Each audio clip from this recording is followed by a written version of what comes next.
Okay, dear Dhamma friends, we have come to the second question and answer session in this Kalalgoda English medium retreat. So we have some written questions. We will start the answer session, question and answer session with the written questions. Thero Venerable Bhante. Today there are 14 questions. Right. 13 on meditation and 1 on Dhamma. Right. May I start reading the questions? Yeah. I observe the in-breath and out-breath precisely at the beginning, but I get distracted by a chain of thoughts after a while, and I find it very hard to get back my focus to the breathing. Should I take a break and attempt, or should I keep it at it until the assigned time period ends? Actually, this can happen due to various reasons. So probably you can check what are the causes, so what are the reasons for this to happen. Say for example, if you are putting too much effort, so that also can cause this kind of restlessness, where the mind does not stay with the breath, rather your too much effort causing the mind to distract, to go to various other objects. And on the other hand, when mind drifted to something else, so if you are giving any value to it, too much value to it, and then you get caught to it. You are increasing the thoughts, you are improving the thoughts, you are supporting the thoughts, supporting this proliferation. So basically, if we can simply, we don't know sometimes, we are on the breath, immediately we've been drifted to something else, and we don't know sometimes how it has happened. But if you know what are the content of the subject or content of what you are thinking, so don't give any value to it. It may be a plan, it may be a memory or whatever thing, don't give much value to it. Then you can come back. And especially I feel that as your breathing calms down and your focus improves, so most important thing is to maintain only the necessary amount of energy, necessary amount of effort.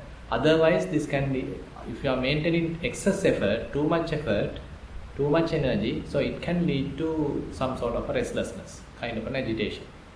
So to answer your question, I feel first recognize how it is happening. Things may be happening properly, and all of a sudden why this kind of drifting off happens. So if you are able to recognize that cause, then you can eliminate that cause. And on the other hand, rather than taking a rest and again restart, probably you can little change the posture and take a new breath and start. So likewise, try to maintain the timetable, because in the beginning it appears like difficult. So learning how to sit for 1 hour itself is a kind of a exercise, because at the beginning our body does not support much. So there are aches and pains and all these things. So therefore body also does not support. But slowly as you meditate, so body starts to support this process. It gets seasoned for this process. So therefore try to adhere to the timetable. I think that is much better. Yes. With respect, Venerable Bhante, breathing meditation, although I feel out-breath well at the nostril, I don't have any sensation of the in-breath at the nostril. Is there any way to develop this Bhante, Peruvan Saranai, with much gratitude? Yeah, sometimes you can't have the same strength of mindfulness towards the both in-breath and out-breath. Sometimes it appears like you can feel on in-breath, or sometimes you feel that you can only perceive out-breath, something like that is possible. But whatever is available, make use of it. So as much as possible, you be with in-breath. If you can't perceive out-breath, doesn't matter. So be with the in-breath. So when the mindfulness has developed through in-breath, so probably the subtle out-breath also may start to appear. Because the out-breath may be very subtle at this moment, so your mindfulness is not sharp enough to recognize it.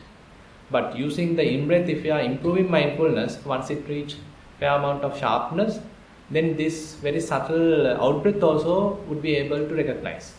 So therefore, don't worry about that you can't understand or you can't feel some part of the breath. even in the first question, it was mentioned that you can feel only the beginning but not the rest. Whatever is available, you be happy about it. Be content with it. And slowly, as you are content, as your mindfulness gathers, and then slowly you will be able to recognize the complete cycle. Yeah. I experience the primary object, the breath, hitting where nasal passage ends near and below the eyes. I noted it as in-breath, then noted the warm breath hitting that spot as out-breath. The breathing starts to slow down, and in-breath feels much shorter than out-breath eventually. This slowing down of breathing gives me a bad feeling in my chest below the rib cage, as if I am not breathing enough. I get slightly anxious due to this. I seek Bhante's advice on this. Thank you. Yeah, so nothing to worry, there are several doctors available here. So you just continue meditation. In case if there is not enough oxygen available, probably our doctors will help. So basically this change you have to welcome. So basically when the mind is agitated, we need a lot of oxygen and all the breathing, as you know. Say for example, when the mind agitated, when you are angry, when you are really burning with lust, then a lot of oxygen is needed. You need fair amount of energy. But on the other hand, when mind calms down, it's just the bare minimum is needed. It's just to sustain your body. So body knows what is the exact amount. You don't need to worry about that. So it has some sort of a body knowledge. So where body decides, okay, this is fair enough. So, and even it is very much mentioned that when one reaches the higher jhanas, say for example the fourth jhana, almost like breathing stops. So maybe through the nose you may not breathe, but maybe with other pores the breathing might happen, but the rough breathing, the gross breathing fairly stops. So likewise, as your mind concentrates, as your mind calms down, and basically the breathing calms down. Breathing almost appears like unperceivable. So that is quite alright. So don't worry about it. So don't have any doubt about it. So your task is to be aware of this subtle breath. So don't worry whether it is enough oxygen or whatever thing, but rather now there's a subtle breath. Is it possible for me to know this subtle breath? Because as you know, knowing the gross breath is much easier when compared with the knowing subtle breath. So this challenge automatically happens. So you are able to be mindful about the gross breath, and after a while it becomes subtler and subtler. Then now there's a new challenge, that to be know the subtler breath.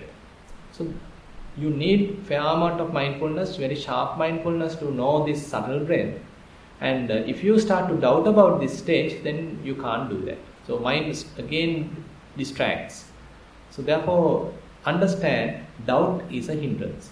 That's a vicikiccha. It is not only the kind of a doubt about Buddha, Dhamma and all these things, but rather if you are having this kind of a little doubt about this process, that itself is enough for you to distract yourself. Thero Saranai Bhante, I have a couple of questions needing your kind advice. This question has 4 parts. 1. During my sitting meditation in the morning session, I focus on abdomen movement when inhaling and exhaling. By doing so, I manage to concentrate relatively longer in that hour. While concentrating on abdomen movements, rising and falling, I felt at times a tightness in the lower part of the chest. While this did not affect greatly on my concentration, I would like to know whether there is any reason for me to adjust my posture. Now at the beginning, what is the main meditation object? Is it Anapanasati or mentioned as the rising and falling? I focus on abdomen movement when inhaling and Right. So So there is no any specific reason, so you can continue. I don't think that there's any problem here. So what we have taken, the approach seems to be correct. You can simply continue. 2. Still on sitting session. As the time passes, I felt my body leans forward and I loses the erect position. I feel comfortable to continue without adjusting that. Is that all right? Yes. I mean, even the first question you are asking whether it is necessary to adjust the posture, but it is not a must unless you are doing properly. Because as I said, the body knows the most comfortable posture. Body knows how to be adjusted so that it can maintain its posture for longer time. So that's what in the morning I have mentioned. We start with the erect posture, very much like a perfect posture. But with time, it can adjust by itself. Maybe a little adjustment. So that is all right. So if it is completely going down, almost like your head down like this or whole body down like this, then better you adjust yourself. But that also slowly, not disturbing to the ongoing process. But in this situation, if this is a slight adjustment and happen by the body itself, that you are not purposely doing anything, so better to continue. Yes. Number 3. I also felt at times my concentration tends to switch between the movement of abdomen and the nostrils. Can I allow this, or I may have to control and bring back to rising and falling? Yeah, I think in the beginning it's better to concentrate more with rising and falling, because if you are trying to split your attention between the breathing and the rising and falling, then you are not getting enough focus. Your mind does not well concentrate, rather it's going to split.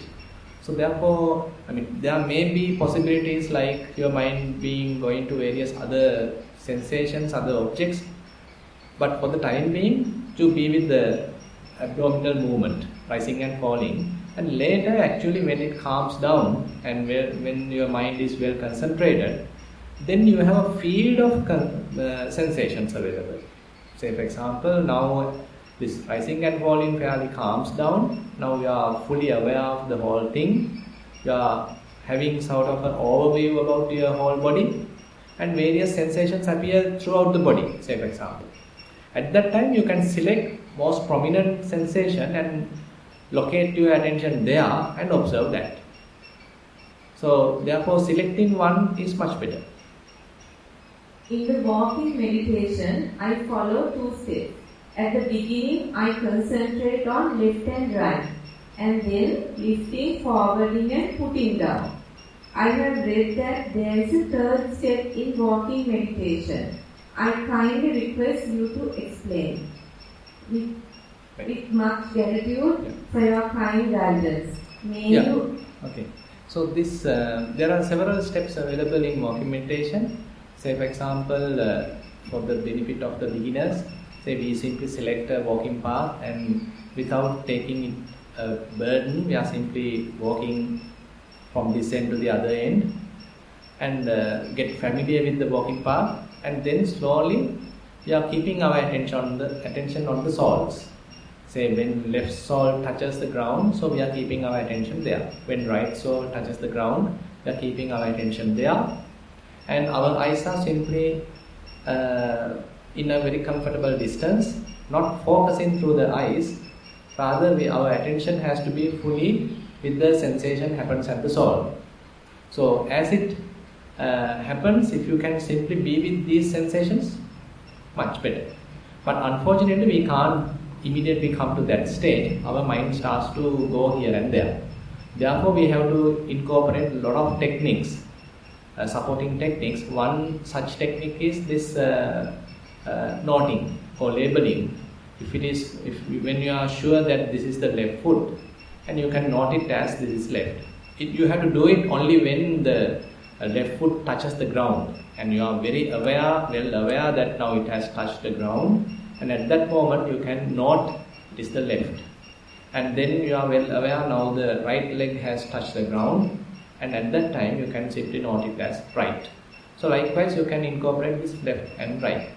So even in between this left and right, it's a very slight gap, very small time period. Even during that time, mind can go to some other thing, mind can distract. So in order to little complicate this process, to make it a little difficult for the mind, so we are making it to 2 steps.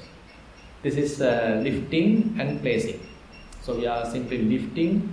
During the whole lifting process of left leg, you have to be aware. So you are very well aware of this lifting process, and in between you can note it as lifting. And then you are well aware of this placing cycle, placing half, and at that time, once you are very aware, then there also you can note it as placing. So likewise, you can divide this process to 2 steps. And you can again divide into 3 steps, that is lifting, moving, and then placing. Even you can divide into 4 steps, lifting, moving, placing, and thrusting or something like that, where your soul being now touched the ground and you are now thrusting upon it. So likewise you can divide it to several steps. So main important thing is, each step you have to be fully aware of this sensation. So when the left leg moves up, when it is lifting, you have to keep your attention fully on this lifting. When it is moving, you have to be fully aware of this moving. When it is placing, you have to fully aware of this placing. And when it is touching the ground, you have to be well aware of this touch sensation. So that is the most important thing. Assume now you are successful in it, then you can simply discard this labeling and just observe the whole process with a very quiet mind. So that is where you are slowly gathering the mindfulness, improving the mindfulness with a very quiet mind. Then we can move forward. Most venerable Thero, primary object, in-breath and out-breath. I sometimes know in-breath is shorter than out-breath, and sometimes it's opposite. Most of times I note the breath as a pair together rather in and out breath separately. Sometimes I experience it as one flow of air, making harder for me to distinguish it as in or out. After noting few in and out breaths, it becomes subtle, gradually and totally disappears later. When I keep on noting of no feeling of the breath for some time, it appears again faintly after an interval. Sometimes only a sign appears to break the interval, and again not noting any breaths. Sometimes after noting in and out breaths clearly, it dissolves with some other rhythm of the body. It is more frequent and faster than the normal breathing pattern. I guess it gets mixed with the heartbeat, though I might be wrong. After a few minutes, I could catch up the breaths in their normal breathing pattern again before they disappear gradually. I also note other thoughts come and go on their own way, but fail to distract or disturb the attention of the breath fully. Seeking your kind advice on the way forward. Can you repeat the first part? I sometimes note in-breath is shorter than out-breath. Right. And sometimes it's opposite. Most of times I note the breath as a pair together rather in and out breath separately.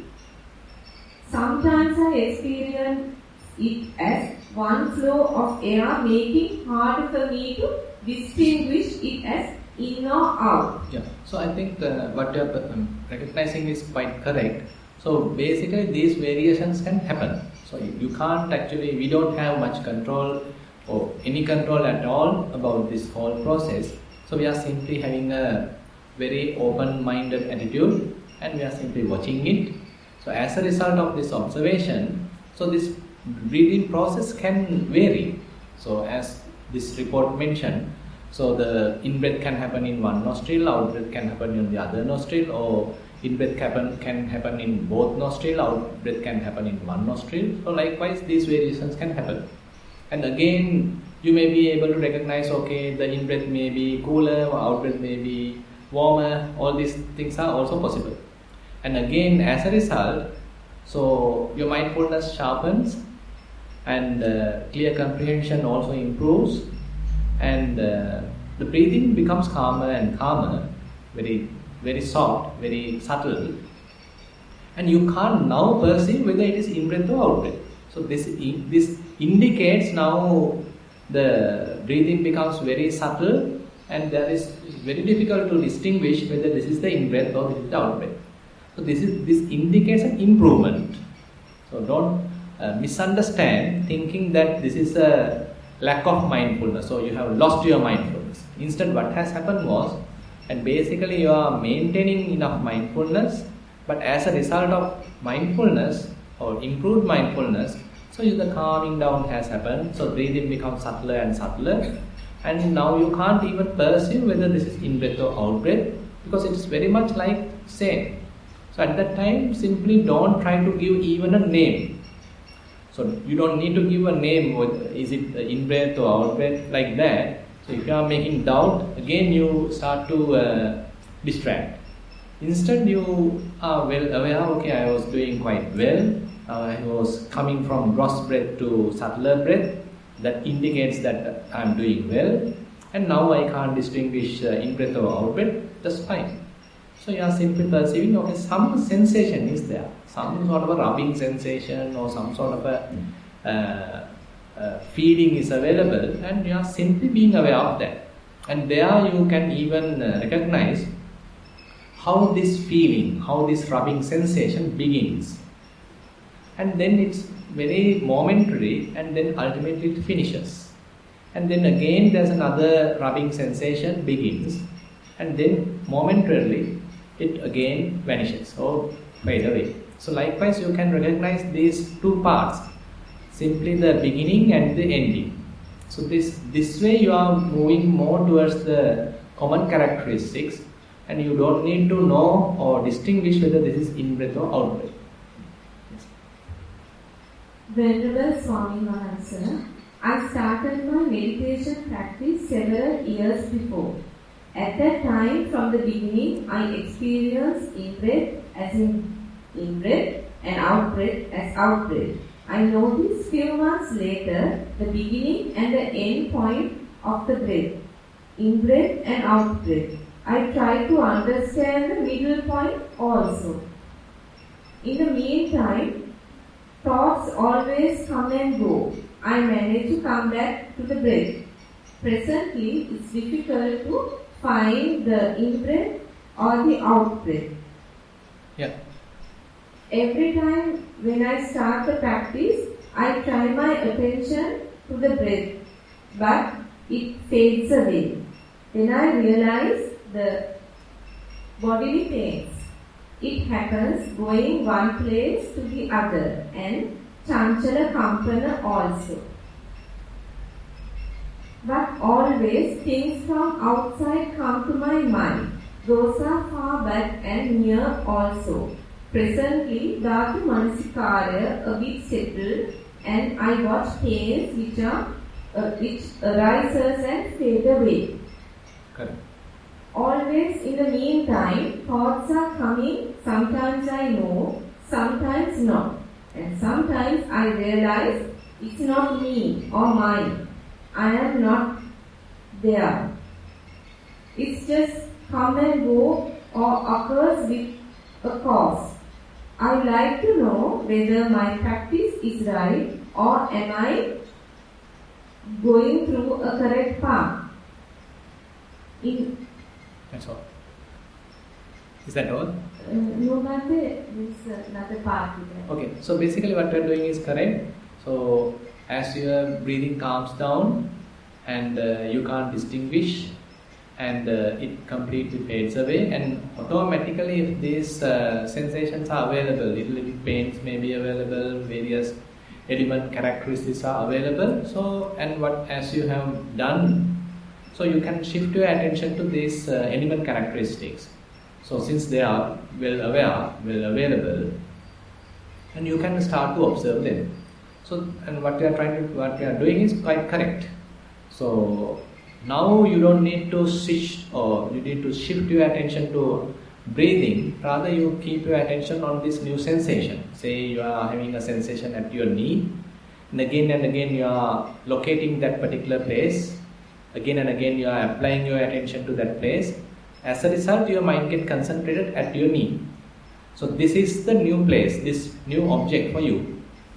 So at that time, when the mind concentrates, so you even forget where it is. So now the knee, the name you have given, no more. But there's a little pain only available. So now you are recognizing, you are understanding what is this pain. Now you are observing this pain. So this, even though it appears like a single pain, so more your mind becomes very sharp and very precise, and then you might even recognize, okay, it is not a single pain, it may be a collection of pains, and they are also changing. It is not maintaining on the same level, same intensity. So likewise, there are various information, very subtle detail available there. So more and more you are keeping your attention there with sharp mindfulness, you will be able to understand all these subtle information. So what you are trying to do, what you are doing currently is correct. You simply can continue. The other part, in my walking meditation, I feel roughness of the sand and various pains from the body, starting and passing, and thoughts coming and going. I seek Venerable Swami Vansa's advice. May Swami Vansa attain Nibbana. You too. So basically, this is also fine. So that is where, so even while sitting, you can do Dhatu Manasikara, element meditation. Even while walking, you can do Dhatu Manasikara. Even while lying down, you can do. Even while standing, you can do. There is no any specific posture for Dhatu Manasikara, element meditation. So any posture is a valid posture. So while walking also, now you need to recognize various element characteristics. Maybe available hardness, maybe softness, maybe roughness, maybe softness, stiffness, movements, and all these things are characteristics of the elements. So try to recognize as much as possible. Say for example, in the beginning, suppose you are walking on this tile floor. So you might only recognize some sort of a roughness, some sort of a tightness there, stiffness is there. But if you are trying hard, probably you will be able to recognize there may be a little cooling effect there, or maybe kind of a soft effect is there, soft nature is there. So likewise, there may be some other characteristics available, but at the beginning those are not available for you, or at the beginning you didn't recognize them. But as your mindfulness sharpens, so these other details are available. So likewise, you try to recognize as much as possible various other characteristics, element characteristics, so then you are improving. With respect, Bhante, I focus on my nostrils, observing the start, middle and the ending of my in-breath and out-breath. Various thoughts come into my mind, but I always bring my focus back to nostrils. Within 10 or 15 minutes, I feel the breathing is more prominent. And I also notice that I don't feel my hands and body, which gives an immense relaxation. I experience this when I meditate at home too. I have been doing Anapanasati daily since 2 years. Sometimes I don't feel the breath, but I can keep the relaxation for about 20 or 30 minutes. Please explain me whether I am on the correct path and what should I do next. Thero Sarana. Yeah, may I know whose question is this? Yeah, if you can come a little forward. Because others are feeling sleepy.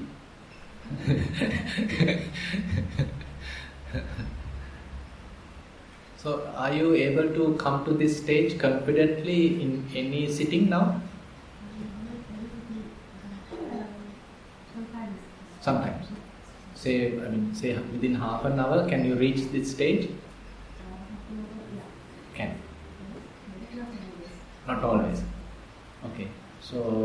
once you reach, can you maintain that for 20 minutes as you mentioned every time? Okay. Okay. How is the walking meditation? Walking meditation also okay, but currently walking meditation is okay. Like I can concentrate for 20 or 30 steps at this. Right, at a stage. So what do you feel in walking? Sometimes are you doing the labeling or noting, or simply with the quiet mind are you observing?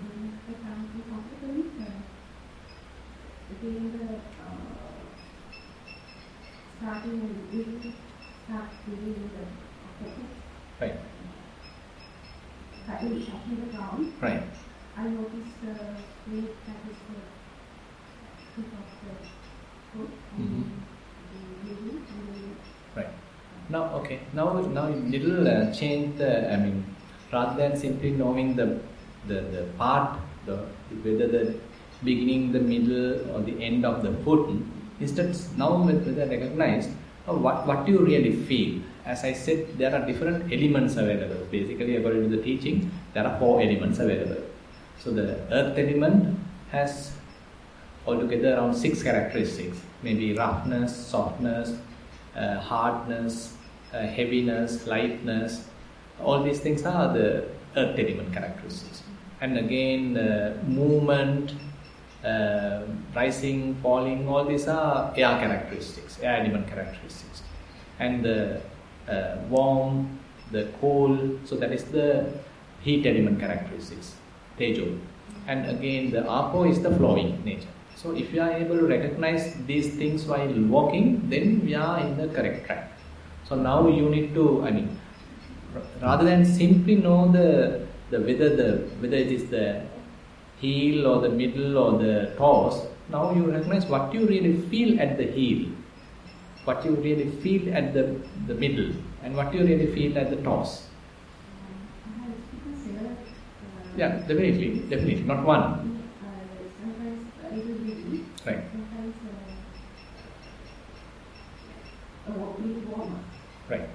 Right. Now recognize as much as possible.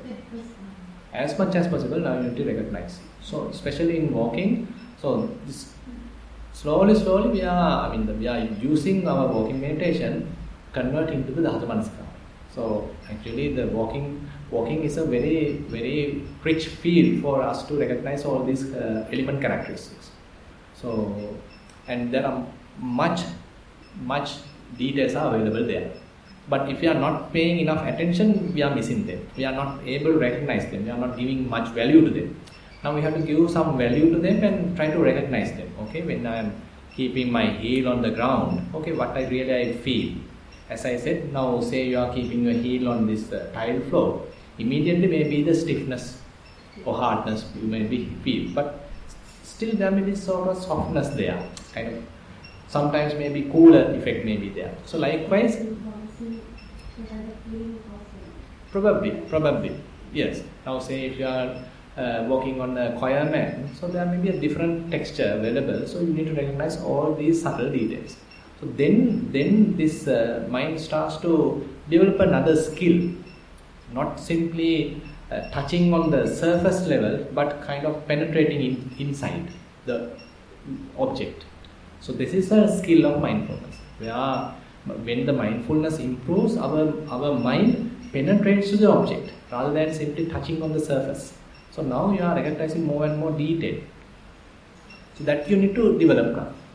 And in the sitting, so if you are able to come to that calming stage through Anapanasati, so are you able to feel anything in the body, or entirely the body disappears?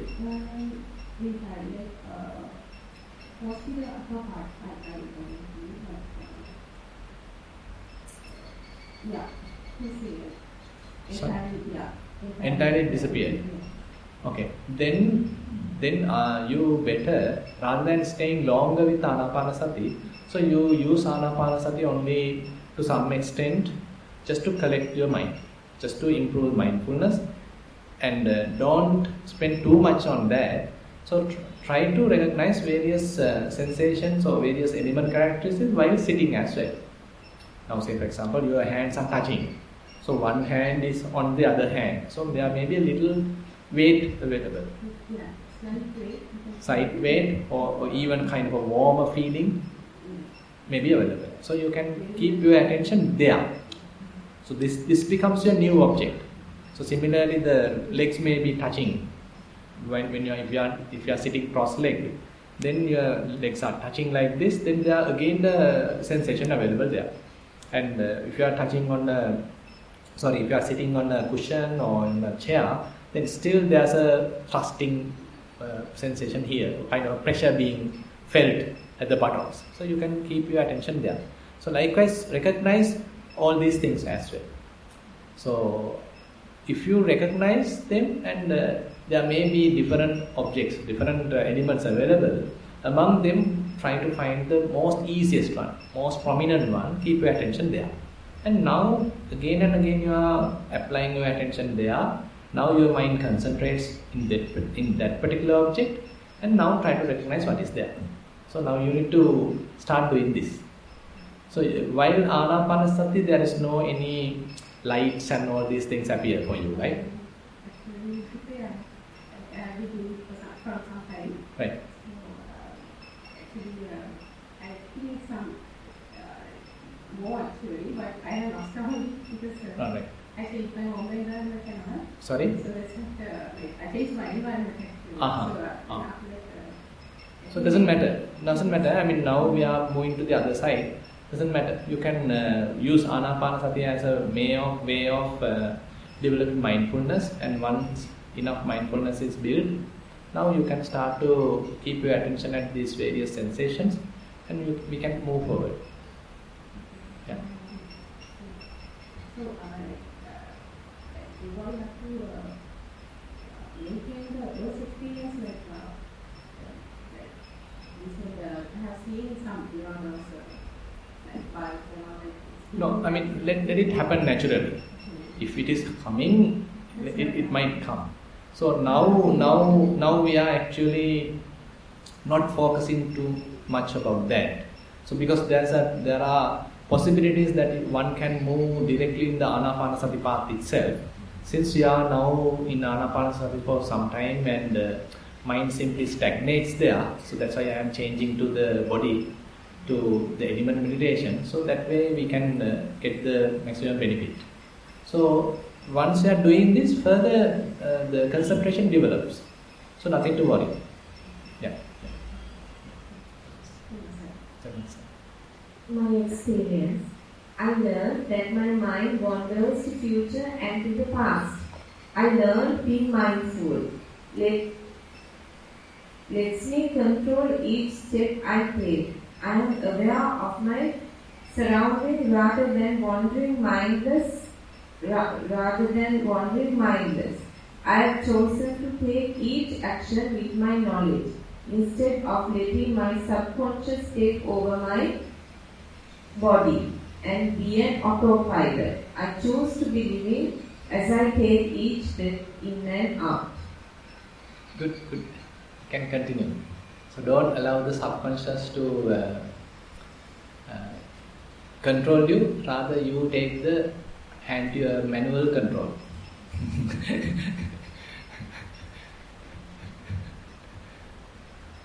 Avsarai Swaminathan, during walking meditation, my concentration switches from the soul to breathing concentration.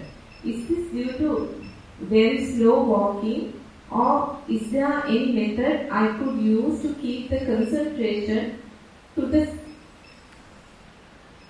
feet of my soul? Yeah, it also has one possibility that if you are moving too slowly, so very much like and again you are doing sitting meditation, keeping the breathing as your primary object. So slowly then mind starts to go to that habitual object, what you are used to. That is the familiar object for the mind. Therefore, the walking, instead of keeping your attention at the soul, then mind automatically shift its attention to breathing. It can happen. So that's why the maintain kind of a some middle speed, or some sort of a not really extremely slow pace, rather some kind of a middle speed where you need to have some kind of a movement. So body has to move. If you are walking extremely slowly, actually I have noticed some move. The left is like happening like in a slow motion mood. So then automatically your mind can drift to the breathing. Because there is this process is also very calm and very quiet, and there is no much detail available, because there is no much momentum available, because it's very slow. So that's why in the walking meditation, try to have a typical walking speed. Don't try to make anything special. Don't try to make anything artificial. Rather, allow the body to walk as it likes. And you are simply allowing it to walk as it likes in a very familiar manner, and immediately your mind has to be very quick in that sense. So you have to be very sharp and very active. Where when your left foot touches, you are there. Your attention should be there, and you are recognizing what are the information available. When your right foot is touching, your attention should be there. Then you are recognizing what is available. Then again left foot touching, your attention should be there. So the mind becomes very active. So therefore, don't try to move extremely slowly. So that could be one reason. Yes. Dear Bhante, in walking meditation, I start with noting left and right for each step. Then I start observing the feelings of the soul. I want to know, when I start observing the feelings such as soft, hard, warm, cold, etc., whether I should stop noting left and right, or should I continue simultaneously? No. Yeah, what you are suggesting is correct. You have to stop left and right. Now, because we are using left and right as a mean to come to this stage. So once you are able to come to this stage, you don't need left and right. If you are maintaining left and right as well as recognizing these element characteristics, it is confusing, and you are losing some of your energy for this noting. It is not necessary at all. Now your mind is capable of maintaining its attention on this subtle detail or very neutral observations, and that is well and good. So maintain a very quiet mind, very concentrated mind, and try to recognize as much as possible detail. Yes. The other part of that question, it's my understanding that there are no progressive levels in walking meditation other than noting and observing, unlike in breath meditation. Is this correct? No, not correct. So actually there are different levels. So at the beginning, say for the very early stage, so you are using left, right, or lifting, moving, pacing, and all these labeling techniques. So that maybe we can say this is the first stage. And after a while, suppose now, and at the beginning, you are capable of maintaining your attention only for 5 steps. Then you are improving. Okay, now you can maintain it for 10 steps. Now you can maintain it for 20 steps. So that is another stage in that sense. And assume that you reach this kind of stage. So from this end to the other end, you can walk mindfully without distraction. And even mind distracts by itself, immediately it is coming back. So there's an improvement.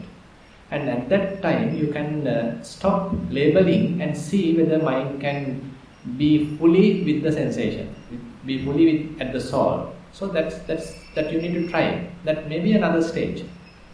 Assume that also succeeds. So then you have a very quiet mind, concentrated mind, and with that quiet, concentrated mind, now you are recognizing various sensations. As I explained to a couple of previous yogis, so at the beginning we are not capable of recognizing all of these information because we are struggling with the distractions. So our aim is to concentrate the mind, to keep our attention as much as possible with the walking. So that becomes our primary goal. But when we are succeeded, then it is not the primary goal. Now we have to go to the next step. So that is to recognize what is available. It is not simply a single sensation. There may be various sensations, various element characteristics available. So now you need to try for that. So as you are moving forward, then you are recognizing various sensations. Okay, lifting, moving, say various movements, and say hardness, softness, roughness. All these different things are available. And even another stage, so you might recognize, okay, there is no even a single second that you can't recognize any of these. So it's a process, it's a continuous process of element characteristics. There is no any place that you can't recognize them. So it's a rapid succession of different element characteristics are available. That may be another stage. So now you are going to another stage. More and more you recognize that. Now mind going to another stage where you are not naming any of these, but you are recognizing all these things are different. That is true, but they are behaving in the same manner.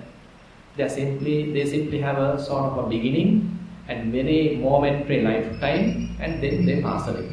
So likewise, your attention is moving to these common characteristics. So that's another stage. So there may be several other stages, and likewise, it is not very say walking like Anapanasati. Walking also has various stages. Yes.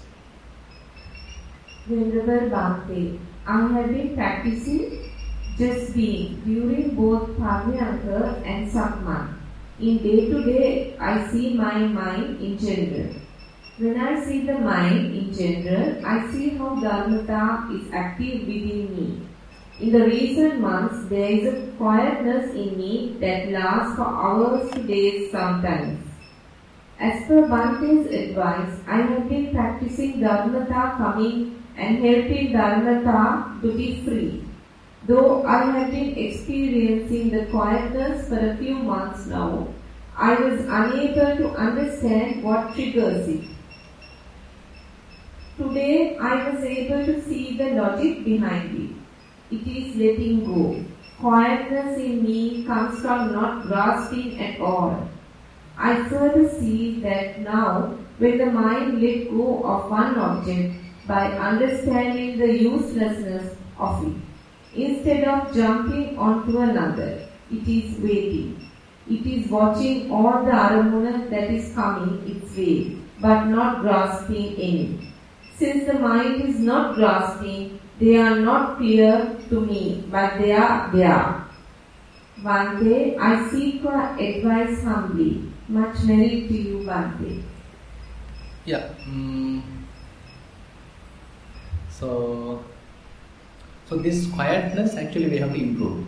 So through this quietness, through this stillness, so we are going to a kind of a different understanding. So at the beginning we are struggling with various objects, we are recognizing rising and passing away, the transient nature, there is no self nature there. All these things are actually the food for the mind, for the development of the wisdom. And once mind let go of all these things, so it will find its own kind of a freedom. So this freedom has to maximize. So this you are simply sitting and you are simply just be. So allowing mind to play if it likes. So you are not holding it tightly without allowing it to drift like we did in the past, but rather we are now observing how it behaves, giving full freedom to it. But if fair enough wisdom is available with the mind, so it doesn't want to go, because the mind understands, okay, going to a particular object is suffering. So it's another arising of suffering. So that's why in the very beautiful sutta, maybe I will touch that in the Dhamma sermon, where Buddha mentioned what is arising is suffering, what is passing away is suffering. That's it. So that is the way. It appears like a kind of a nihilistic statement, But that's the truth. So because mind has recognized some sort of a solace, some sort of a peace, then involvement in this whole arising and passing away. So what is arising is suffering. So therefore, why I should go there and suffer?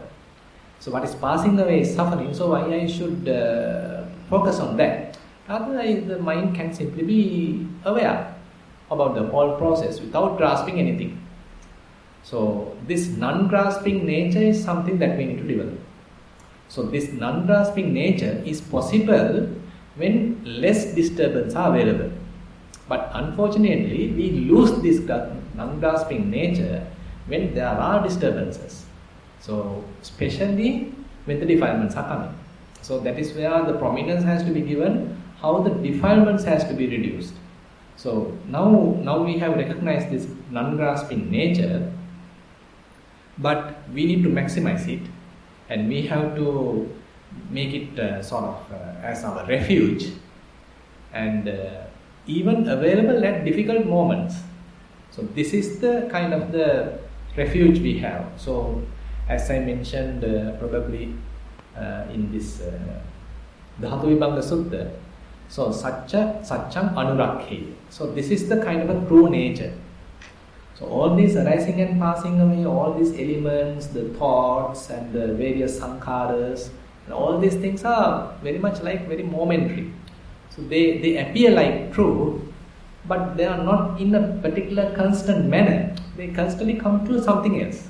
So therefore we can't say they are true. Instead, so this non-grasping nature is simply there. So therefore Buddha says, so recognize this as the truth. Recognize this as the kind of a peace, and you maximize that, and you are taking refuge of this peace. And while being here, you are giving freedom for the mind to play, and as it plays, we recognize, okay, why it is playing like this. Now mind is moving to say for a lustful object to a beautiful object because craving is available. Mind is going to some sort of measurement with various others because the conceit is available. Say, still I am getting some sort of a grudge or some resentful feeling because the anger is available. So all these movements of the mind indicate some sort of a latent tendencies within ourselves. So these are kind of self-realizations. So we are understand the inner nature through the movement of the mind. So if we are not allowing the mind to move, then we can't recognize that. So therefore we have to allow the mind to move while keeping ourselves well established on this true nature, through this anisita state, unassociating state, and through the movement of the mind we can recognize, okay, this is the point. And actually there are various suttas where Buddha is explaining very subtle details. Say for example, so this Yavakalapi Sutta in Salayatana Samyutta, Buddha is telling even when you feel that I am living, I am talking, even that Buddha says is due to conceit. Even that is due to some sort of a proliferation in the mind. That may be due to the craving. That may be due to the sort of restlessness nature of the mind. Otherwise, mind has to be completely at rest, completely still. So therefore, the nature of the Arahant is mentioned. It is completely free from this coming and going. So mind is utterly still. So it is no movement. So it is completely still.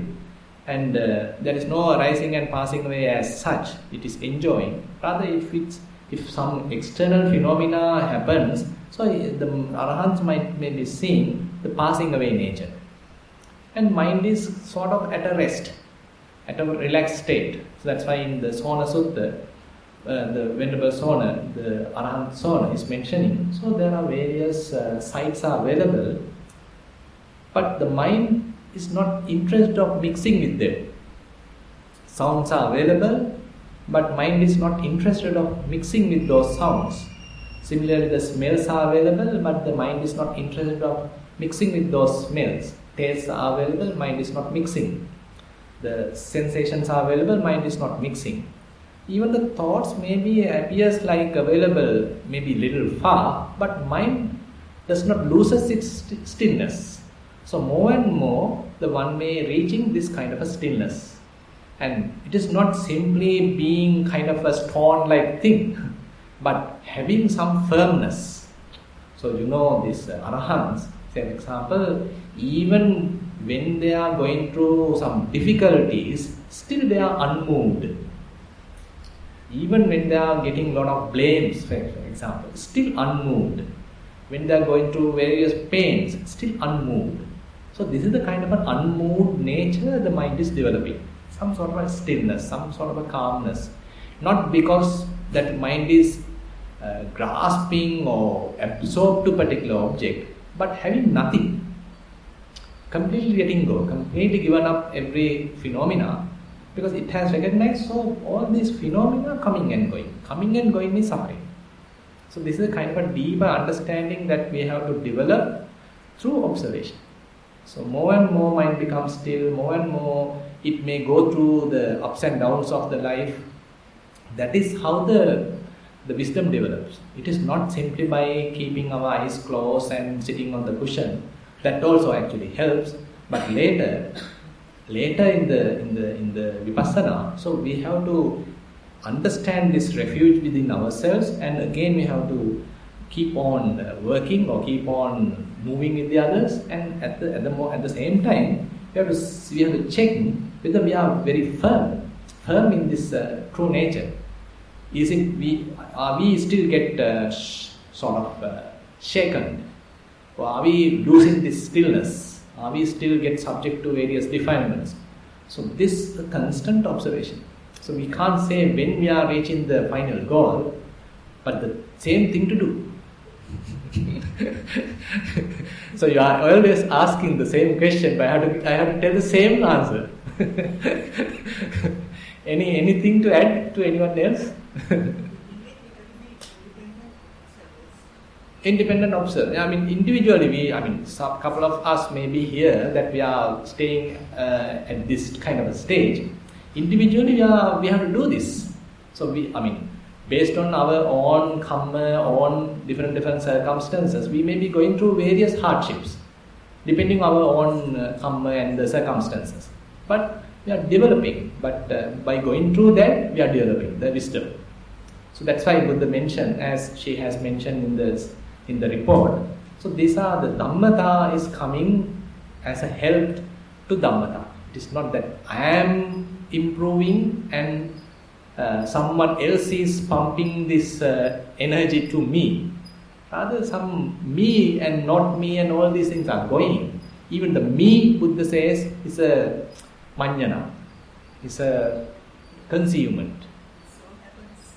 It's as a cause and effect relationship. As a cause and effect relationship, things are happening. So the causes are happening. Things are happening. And for one to move from this shore to the other shore, who is going? Can't say. There's no person. We can't say like that. So that's why that's another deeper kind of philosophical subject. People asking whether Tathagata is available and all these things. So that is going to the wrong direction. We are thinking that there's a person here, there's I here. So according to Buddha's teaching, so it's the feeling of I am is kind of a conceit. So it's very subtle, very, very subtle. So more and more we have to disclaim when such thoughts are coming. Say for example, you do something, and after completion of that job, that task, there's a kind of a confirmation coming, okay, I did that, I am the one who did it. So that is a conceit coming. That is trying to, say we use the Mara for the time being. So Mara is coming and trying to confirm there is I there. So you did that. So at that time, we have to wisely disclaim, simply discard that thought.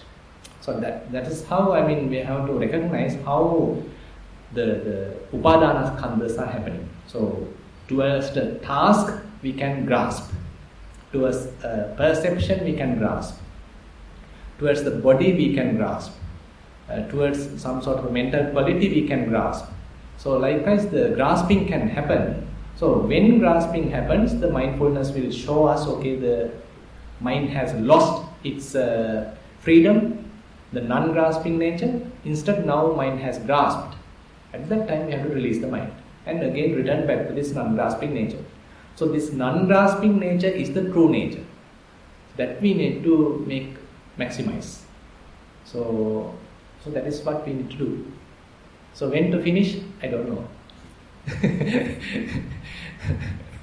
Yeah. Venerable Bhante.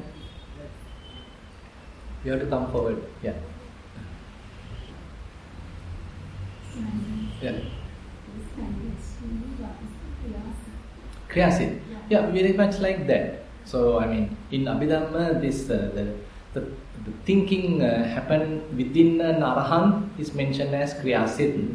So there is no kusala and akusala there, because for kusala and akusala to happen, there should be an ignorance. So the kusala happens when the I nature is available. So I did a good thing. So then the kusala wholesome. So if akusala happens, again I is there. So when still now, say for example, Buddha is preaching. So an arahant is offering flowers or whatever thing. He also preaching. But therefore it is mentioned there is no ignorance available in those enlightened beings. So all the activities are very much like simply the activities for the sake. There is no ignorance for the accumulation of karma. So there is no karma being accumulated even though they do the various wholesome deeds.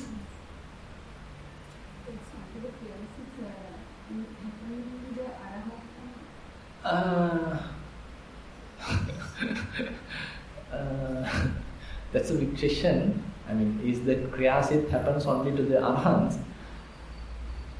So this kriyasit is not mentioned in the Sutta Pitaka. So it is mentioned in Abhidhamma Pitaka. So I don't know whether it is true to say, I mean, it is only happening to the arahants. May not be. So because I mean, even I think even to the other nobles, it may be happening, because I can't remember actually. I can't because in Abhidhamma it is very precisely explains to whom these kriyasits are happening, but I can't remember the complete precise divisions, how many kriyasits are available and to whom they are happening at what stages, and all these things are well explained in Abhidhamma, but I can't remember now.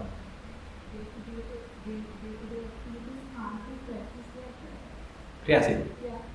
As far as I can understand, as the typical say yogis are concerned, so if you are trying to maintain some sort of unassociated state of mind, so still, as I said, now say mind is not associating with anything but having its own independence, but you can still work, you can still talk and operate.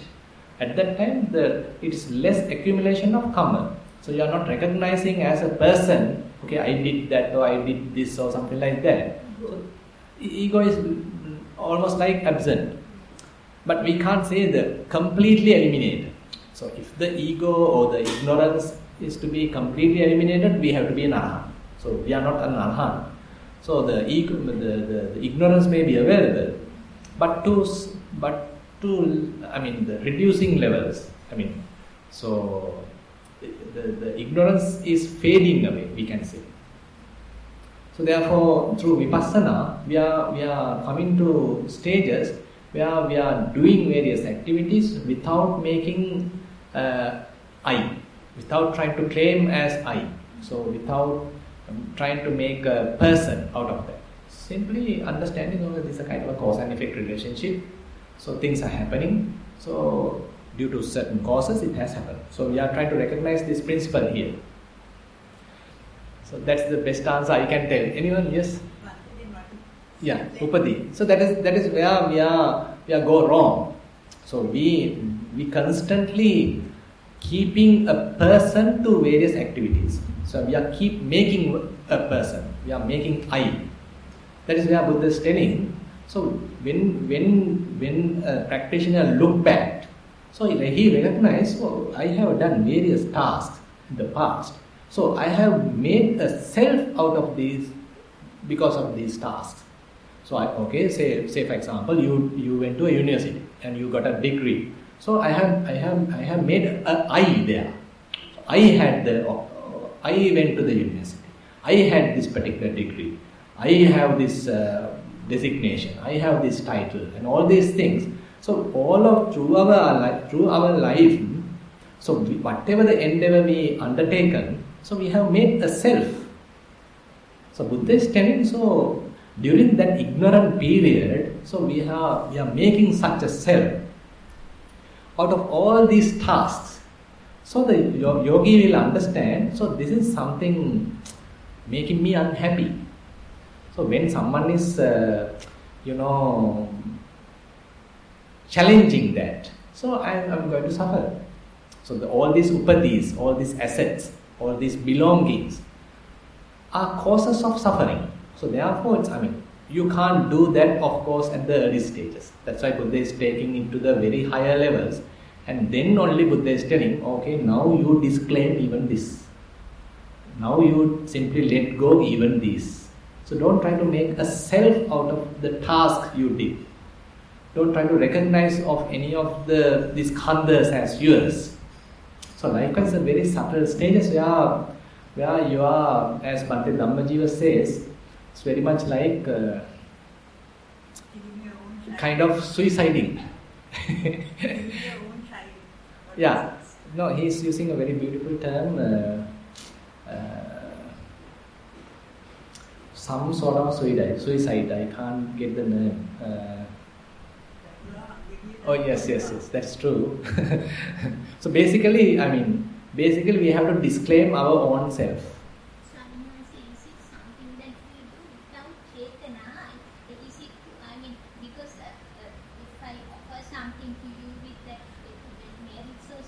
Yes. So if I do something, then no, I am thinking go to Nirvana or get a bad karma or good karma or whatever. That if we do something, that is something like that kriyasik. Something that's what I mean. Through vipassana, we are at least temporarily we are trying to come to that stage. It says then. So we do only the action for the purpose. Yes. No cheta. Yes. Without taking a self-view to the front. Yes. So we will go to the other question. Venerable Bhante, this is twofold. I have been meditating for years on and off. While meditating, I come to a state where I feel like I wake up and fully aware of my surroundings but cannot feel my body. And I question myself if I am awake. The feeling is like I am in a void. What is that state? So I need to talk in order to answer this. Can you explain about your past practice? How long you are doing? So I have been meditating for maybe since I was in grade 7. And I've been doing that on and off. So I've been reading some books, not all of them. So what happens is when I meditate, what I do is while I meditate, I have the sense of me breathing. I have the senses of when I sense my breathing, it's not just feeling on my upper lip and so it becomes that feeling. I become that feeling. So suddenly, it's like I don't feel my face. I just feel the points.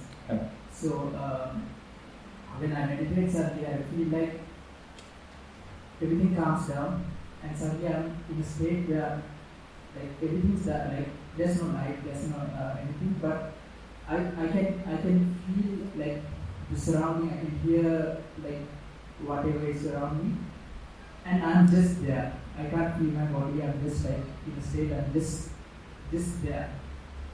Mm-hmm. So, have you done any other practices like observation of various sensations or observing various thoughts coming and going and all these things before coming to this stage? maybe like in a loose manner. So when I practice, I also practice this Anapasi when a thought comes, I kind of stop there, erase the thought, then I move on. So that's the only different practice I do. So what happened to the mind at that time? So when the thought disappeared? Just resets back to whatever my if I was doing breathing practice, You're coming back to breathing. Exactly. So it can be either breathing, maybe sometimes I just concentrate on my body, maybe my heartbeat. For how long you were concentrating on heartbeat? I actually can't. Maybe years? That's what I want to. Yes, couple of years. So what you understood by observing heartbeat? So there's this moment where when I meditate, suddenly it feels like the heartbeat becomes me. It's not like it's a part of my body where it's just like inside and just breathing. It's like I'm breathing. Like I feel the heartbeat. Right. Even when I'm breathing, I feel like it's not hitting my edge of nostrils. It's just hitting. That's the only point that I. Correct. Understood. So this heartbeat, as you observe, what happened to a heartbeat? So when I start, it's just there. I can just sense it. Then it becomes very prominent, and it just goes away. Like there's nothing. That's the point where. So it used to be I know when I come to a state like that. When there's a void sort of state. Now it's like I start meditation and I don't know whether it was a couple of minutes or maybe an hour. I have no track of time, and suddenly I wake up in a Void. Going to void. Okay. So at the very beginning, you started to get into this void. Say for example, while observing the heartbeat. So you are observing heartbeat for a considerable period of time. And then naturally it disappears, and then you are getting to the void. Am I correct? Okay. So, are you doing walking as well? Walking meditation? I haven't been doing it lately. Like previously, I've done it here since I joined the previous lab. Right. Yes, and of course, I actually feel. I don't know what else to feel because when I walk, I feel it like. I feel when I take my foot off, I can feel the grains falling off my foot. And when I keep the foot, I can feel every individual toe. If it's a pebble, I feel like center of the foot, there's a pebble, there's a hardness like that. I feel different parts. So, is your mind like to observe that, or are you feeling like it's a kind of a burden? It's actually kind of normal to me. Like I don't know whether it's like it's supposed to be like that because like I have sensitive, so I had kind of breathing issues when I was small. So because of that, I used to do this way. If I'm breathing from both nostrils, I would just like keep calm and just sense it. And maybe that's what developed into this breathing practice. And for all the time that I know I've been like when I walk, I kind of feel if I'm on grass, if I'm with someone else, I would say, oh, feel the grass. I can feel it like. Right. So, I mean, in day-to-day activities, is your mind wandering here and there, or are you well concentrated? My mind wanders, but at any given time, if I have to do something, it comes back. But the thing is, when I'm doing like day-to-day, like usually day practice, it kind of wanders too much until like I have to actually like take a breath and take it back to myself. Right. If it's something like meditation, especially like meditation, seems to be like suddenly attracting like keeping still. Keeping still. Yes. Keeping still on what? Whatever that I'm doing. So let's say if it's meditation, then it just my focus is on the breathing, maybe the breath. Maybe it's not the nostrils, maybe it's the inside of the nasal passage. Mm-hmm. If it's there, it just sticks to that point and it's just Okay, so good. Now, basically, now I think you can streamline your practice. So instead of focusing on breathing like that, so taking it in a conventional manner, probably you can take the sensations pattern. Now, the element characteristics, as I think you understood what I was talking to other yogis, that there are, we can give various names to all these things. The names are not important, but what are the most primary level, the basic level characteristics. So they, in the physical level, we can say they are the elements, earth element, the fire element, and all these things. So are you familiar with these things? I have a basic understanding. Right, no problem. Even the heartbeat is something that. So you don't need to name it as a heartbeat. There's a kind of a sensation available, or kind of a say movement available, kind of a vibration available. So vibration, say for example, as a part of the air element. Movement is a part of the air element. When the movement is available, you can recognize, okay, that is the characteristics of the air element. So now you can keep your attention to any of these processes available in the body, and you can use that to develop the mindfulness and the wisdom. So as you develop, let the mind to free from all these things. So as you have mentioned earlier, now when you are focusing your attention on this heartbeat, so at a particular time, at a given time, mind can release. So if it is happening like that, you maximize this method. So use such techniques to make your mind free. Okay, so like when I said it suddenly like it just becomes silent if I'm focusing on the heartbeat. Yeah. It just becomes silent. Silent. So I if have it to stay there. Exactly. That's what I'm doing. In order to reach this silence, in order to reach this stillness, you are using heartbeat as a technique. Now you recognize this heartbeat is nothing but kind of a vibration. Vibration is simply a rising and passing. That is what it is, vibration. No? It's kind of a wave. It's kind of a rising and passing away. Ultimately, we perceive it as a vibration. So simply, if you can able to even precisely understand, okay, this vibration has a series of arisings and passings away. So if you are able to recognize with very sharp mindfulness, so this coming to this stillness become easy. So because you are pumping a lot of wisdom to this process now. So you don't need to give a name now. As you said, when you are observing that, you become that. You forget the whole the world and you simply have the vibration.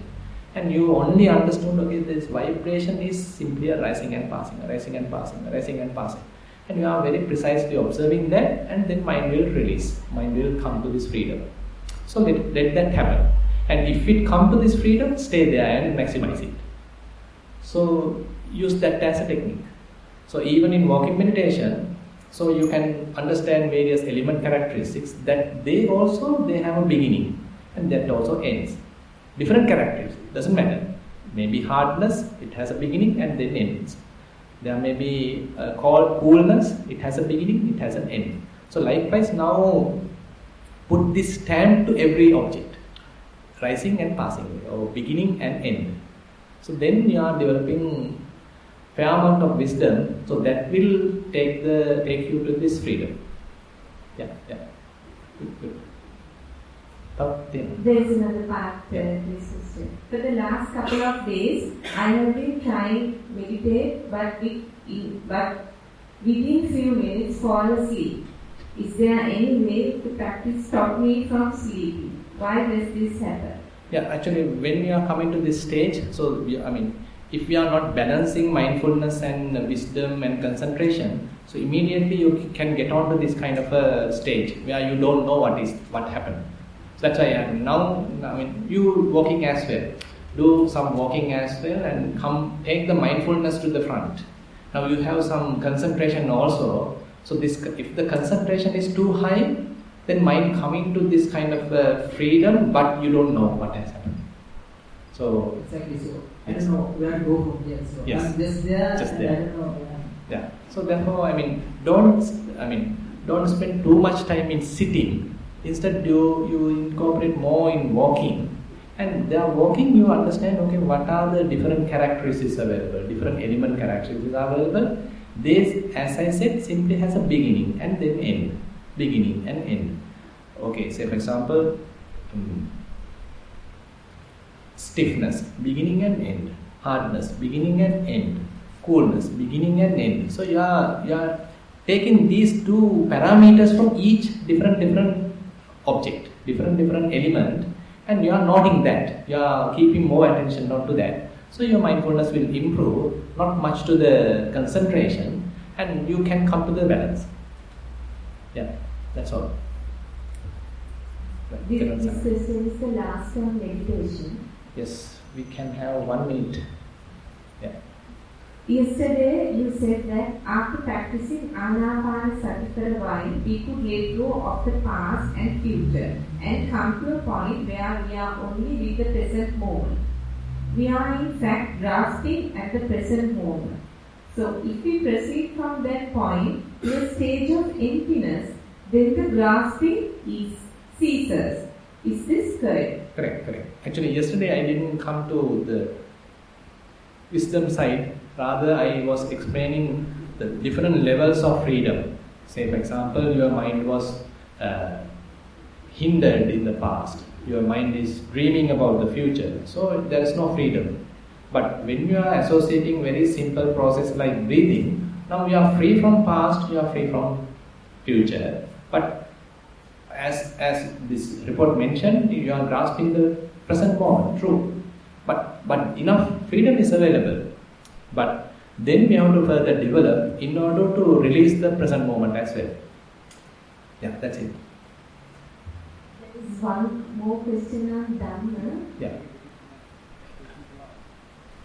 We can take it for tomorrow. Is it a long question? What? Could you please explain the meaning of Nama Rupa Paticca? Yeah. So this is a kind of a knowledge developing as you start to practice Vipassana. So actually it has come to the commentaries, not in the suttas, where you are able to distinguish the knowing part and the subject part. Say for example, when you are doing element meditation, so various elements are available: roughness, hardness, softness, heaviness, lightness, coolness, warmness, and all these things. Actually, they are elements. They are the dhatu. They are the rupa. And the skill or the facility which is knowing this part is the nama. So these are the rupa, and rupa being known by the nama. So you can distinguish this whole process. There's a rupa, there's a kind of characteristics available, element characteristics are available, and they are being perceived, they are being known by the nama. So there is no person here but nama and rupa. So likewise, so this kind of some Vipassana knowledge being introduced or recognized in the Dhamma, in the commentarial level.